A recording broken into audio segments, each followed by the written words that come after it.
श्री कृष्ण कहते हैं कि जो हिम्मत से चलते हैं वो अपने जीवन में आगे बढ़ते ही जाते हैं और जो हिम्मत खो देते हैं वो पीछे रह जाते हैं। जब हम अपना एक लक्ष्य बना लेते हैं और उसको पाने के लिए पूरी जी जान लगा देते हैं, लेकिन जब उस लक्ष्य को हम हासिल नहीं कर पाते तो उस समय पर हम पूरी तरह से टूट जाते हैं।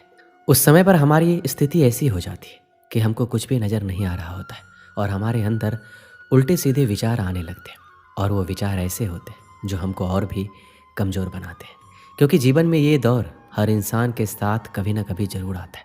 इस समय के दौरान कुछ ऐसी बातें होती हैं जिनको अगर हमने उस कठिन समय में समझ लिया तो हम बड़ी से बड़ी असफलता का सामना बड़े ही आराम से कर सकते हैं। आज हम आपके साथ हिम्मत, हौसला और साहस बढ़ाने वाली बातें बताएंगे, जिसके बाद आपकी ज़िंदगी में बहुत हद तक बदलाव आएगा, जिसको आप खुद महसूस कर सकोगे। आपको अपने जीवन के हर मुश्किल काम आसान लगने लगेगी। जब भी हिम्मत टूटे तो याद रखना कि आपका आज का दिन आपके आने वाले कल का हिस्सा है। अगर परिणाम आज हमारे पक्ष में नहीं है तो बस इतना याद रखना कि परिणाम तो समय के साथ बदलते रहते हैं। अगर आपने आज कल की फिक्र की तो आप अपने आज को खो देंगे, क्योंकि कल कभी भी नहीं आने वाला है। अपनी हिम्मत को बढ़ाने का सिर्फ एक ही रास्ता है और वो है खुद के ऊपर विश्वास रखना। क्योंकि अगर आपको खुद पर विश्वास है तो सफलता एक ना एक दिन आपको ज़रूर मिलेगी। आपने अगर अपनी सबसे बड़ी असफलता को स्वीकार कर लिया और अपने आप से वादा कर लिया तो आपके आगे सफलता खड़ी होती है। सफलता सिर्फ हिम्मत देखती है। अगर आपके अंदर आगे बढ़ने की हिम्मत है तो सफलता आपकी झोली में खुद ब खुद चल कर आती है। जीवन में हमेशा खुद पर भरोसा रखो, क्योंकि भरोसे के अंदर बहुत बड़ी ताकत होती है, क्योंकि भरोसे पर पूरी दुनिया टिकी होती है। जब भी हिम्मत टूटे तो उस समय अपने आप को अगर संभाल लिया तो आप निखर जाओगे। अगर खुद को नहीं संभाला तो बिखर जाओगे। इस दुनिया की सबसे बड़ी सच्चाई ये है कि इस दुनिया में कुछ भी स्थायी नहीं होती। हर चीज़ बदलती रहती है, समय के साथ बदलती ही जाती है। जब इस दुनिया में कुछ भी स्थायी नहीं है तो आपकी असफलता, आपका सबसे बड़ा दुख, आपकी सबसे बड़ी गलतियां भी अस्थायी होती है। हमारे दुखी रहने की सबसे बड़ी वजह यह है कि हम एक छोटी सी बात को अपने दिमाग में बहुत ही बड़ा बना देते हैं और इसकी वजह से दुखी होते रहते हैं। आपको अपने जीवन में हर समय कोशिश करते रहना चाहिए, क्योंकि सही दिशा में किया गया प्रयास आपके लिए बंद दरवाजे भी खोल देता है। प्रयास हो अटल तो हर मुश्किल भी आसान नजर आती है, क्योंकि जो जीवन में हौसला रखते हैं वही दुनिया को बदलने का हुनर रखते हैं। जीवन में काम ऐसा करो जिससे आपकी पहचान बन जाए। चलो तो इस तरह से कि चलने की निशान बन जाए। जिंदगी तो हर कोई काट लेता है, अगर हिम्मत है तो ऐसे जियो कि मिसाल बन जाए।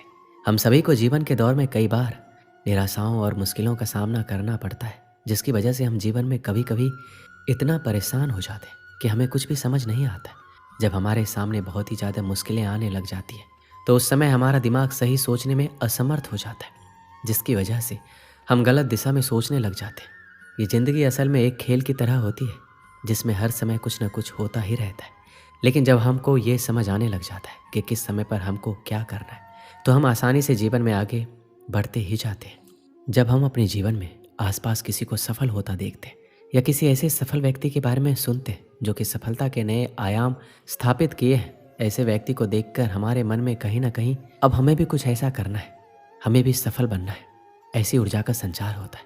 हम सभी एक दो दिन खूब उसके बारे में सोचना शुरू करते हैं और मन ही मन ढेर सारे प्लान भी बना लेते हैं। फिर आगे चलकर ये एहसास होता है या हमें लोगों द्वारा एहसास दिलाया जाता है कि ये तो हम कर ही नहीं सकते और ऐसा करना हमारे बस की बात नहीं है। और फिर यहीं से हमारे 2 दिन की ऊर्जा का अस्तित्व खत्म होने लगता है और ये हम मानने लगते हैं कि हम ये सब नहीं कर सकते और फिर से उसी ढर्रे में ढल जाते हैं जैसा कि रोज़ की सामान्य ज़िंदगी जीते हैं। और खुद को आगे बढ़ने वाले सपने यहीं शुरू होने से पहले ही अंत हो जाता है। तो उनकी सफलता का राज क्या है, उनकी सफलता की कुंजी क्या है, जो आम होते हुए भी व्यक्ति को सफलता के मार्ग पर चलते हुए खास बना देता है। जीवन में हर कोई सफलता के मार्ग पर जाना चाहता है। अगर इन बातों को ध्यान में रखा जाए तो यही बातें हमारी सफलता के लिए सफलता की कुंजी बन जाते हैं। सफलता के लिए आचरण का भी ऊंचा होना चाहिए। कोई भी व्यक्ति जन्म से नहीं बल्कि आचरण से महान बनता है। ये बात एकदम सही है। किसी भी महान या सफल व्यक्ति के जीवन के परिचय को देख लीजिए। व्यक्ति जन्म से जरूर गरीब घर में पैदा क्यों ना हुआ हो, लेकिन सफलता के लिए जिस तरह से आगे बढ़ता है और 1000 सफलता मिलने के बाद भी उसके आचरण में थोड़ा सा भी घमंड नहीं आता, यानी वह सबके प्रति विनम्र का भाव ही रखता है। इसलिए ये कहा गया है, कोई भी व्यक्ति जन्म से नहीं बल्कि आचरण से ही महान बनता है। समय सबके लिए एक समान होता है। हर किसी को उसकी ज़िंदगी में सिर्फ 24 घंटे ही मिलते हैं और उसी 24 घंटे में आप क्या करते हैं इस पे निर्भर करता है कि आपको सफलता मिलेगी या नहीं। कार्य करते जाओ, फल की चिंता मत करो। अक्सर लोग कोई भी कार्य शुरू करने से पहले उसके फायदे, नुकसान, परिणाम, लाभ, हानि आदि का सोचने लगते हैं, और जब ऐसा करते हैं तो एक कदम आगे बढ़ने से पहले ही खुद को पीछे धकेल देते हैं। क्योंकि जब भी कोई कार्य आप नया करने जाओगे तो आपको ये ज़रूर एहसास दिलाया जाएगा कि आप तो इसे कर ही नहीं सकते, ऐसा करना आपके बस की बात नहीं है। लोग मजाक बनाना शुरू कर देते हैं। बस यही वक्त होता है इन सभी को नज़रअंदाज करना और अपने मंजिल की तरफ बढ़ते जाना। कोई कार्य करना है तो दूसरे से पूछने के बजाय खुद से सवाल करो, और हमेशा ये याद रखना जरूरी है कि डर के आगे ही जीत है। किसी के सामने जिक्र कीजिए कि आप ऐसा कुछ करने जा रहे हैं, तो देखिए किस प्रकार से लोगों के द्वारा आपके परिणाम को लेकर मन में तरह तरह के भ्रम पैदा किया जाता है। इस तरह से आपको आगे बढ़ने से पहले ही रोक दिया जाता है, डरा दिया जाता है। आपको कभी अपने लक्ष्य से भटकना नहीं है, सिर्फ और सिर्फ आपको अपना लक्ष्य ही दिखाई देना चाहिए। सफल बनना है तो सफल लोगों के साथ जुड़िए। ये बहुत स्वाभाविक सी बात है कि जैसा जिस माहौल में रहता है वो वैसा ही बनता है। अगर आपको सफल होना है तो आपको ये तय करना है कि आपको कैसे लोगों के साथ रहना है। गांव के पनघट पर 4 औरतें पानी भरने आई। पानी भरते भरते एक दूसरे से बातें करने लगी। चारों के एक एक पुत्र थे। बातों बातों में उन्होंने अपने पुत्रों के गुणों का बखान करना प्रारंभ किया। पहली औरत बोली, मेरा पुत्र बहुत ही सुरीली बांसुरी बजाता है। जो भी उसकी बांसुरी सुनता है मंत्र मुग्ध हो जाता है।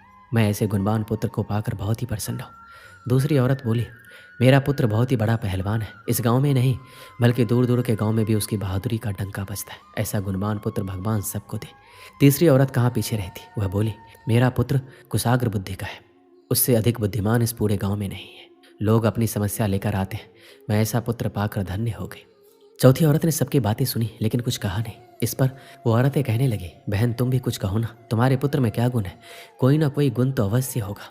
वो बोली, क्या कहूँ बहनों, मेरे पुत्र में तुम्हारे पुत्रों की तरह कोई गुण नहीं है। उसकी बातें सुनकर तीनों औरतों ने गर्भ से अपना सिर उठा लिया। कुछ देर में सबने पानी भर लिया और वापस जाने के लिए अपना अपना घड़ा उठाने लगी। उसी समय पहले औरत का पुत्र हाथ में बांसुरी लिए वहां से गुजरा। उसने देखा उसकी माँ पानी से भरा घड़ा नहीं उठा पा रही, किंतु वह अनदेखा कर बांसुरी बजाते हुए वहां से चला गया। दूसरा औरत का पहलवान पुत्र कुछ ही दूरी पर मुकद्दर घुमा रहा था। उसकी माँ कुएं से जैसे ही उतरी उसका पैर फिसल गया। किसी तरह वह संभल गई, किंतु पहलवान पुत्र अपनी माँ को नज़र उठाकर देखने के बाद भी उसके पास नहीं आया और अपनी कसरत में लगा रहा। तीसरी औरत का पुत्र भी वहाँ से किताब पढ़ते हुए निकला। उसकी माँ ने कहा, पुत्र मैं दोनों हाथों से घड़ा पकड़े हुआ हूँ, ये रस्सी जरा मेरे कंधे पे डाल दे। लेकिन वह अपनी माँ की बात अनसुनी कर वहाँ से चला गया। अब चौथी औरत का पुत्र वहाँ आया। अपनी माँ के सिर पर घड़ा देखकर वह उसके पास गया और उसके सिर से घड़ा उतारकर अपने सिर पर रखकर चलने लगा। कुएं के पास बैठी एक बुढ़िया सब देख रही थी। वह बोल पड़ी, मुझे तो यहाँ बस एक ही गुणवान पुत्र नजर आ रहा है, वही जो अपने सिर पर घड़ा लिए चला जा रहा है। माता पिता की सेवा करने वाले पुत्र से गुणवान पुत्र भला कौन हो सकता है? इस कहानी से हमें क्या सीख मिलती है? गुणवान व्यक्ति वही होता है जो अपने माता पिता की सेवा करने के लिए समर्पित है और साथ ही दूसरों की सहायता के लिए भी तत्पर रहता है। इसका मतलब है कि वह अपने माता पिता के साथ संवाद और साझा जीवन बताने के लिए समर्पित है। उनकी चिंता करता है, उनकी आवश्यकताओं का सम्मान करता है, उनके साथ रहकर वह उनके अनुशासन और उनके आदेशों का पालन करता है। इसके अलावा गुणवान व्यक्ति दूसरों की मदद के लिए सदैव तैयार रहता है। वह अपने समाज और समुदाय के सदस्यों की सहायता करने के लिए तत्पर रहता है। वह दूसरों के साथ भागीदारी करके समाज में सुधार लाने के लिए प्रेरित करता है।